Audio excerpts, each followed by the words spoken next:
एक बार भगवान बुद्ध जेतवन विहार में रह रहे थे। भिक्षु चक्षुपाल भगवान से मिलने के लिए आए थे।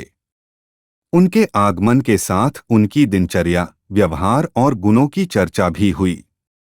भिक्षु चक्षुपाल अंधे थे।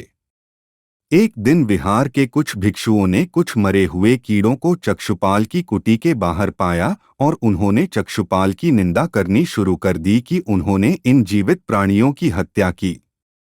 भगवान बुद्ध ने निंदा कर रहे उन भिक्षुओं को बुलाया और पूछा कि क्या तुमने भिक्षु को कीड़े मारते हुए देखा है? उन्होंने उत्तर दिया, नहीं।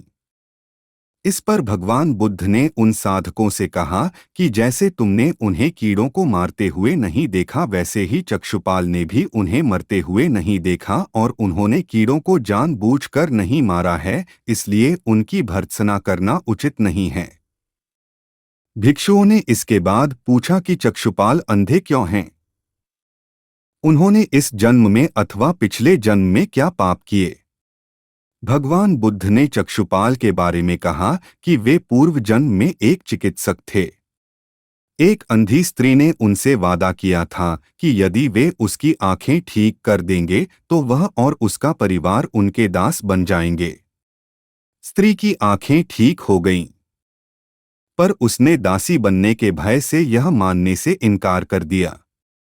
चिकित्सक को तो पता था कि उस स्त्री की आंखें ठीक हो गई हैं। वह झूठ बोल रही है। उसे सबक सिखाने के लिए या बदला लेने के लिए चक्षुपाल ने दूसरी दवा दी। उस दवा से महिला फिर अंधी हो गई। वह कितना ही रोई पीटी, लेकिन चक्षुपाल जरा भी नहीं पसीजा। इस पाप के फलस्वरूप अगले जन्म में चिकित्सक को अंधा बनना पड़ा।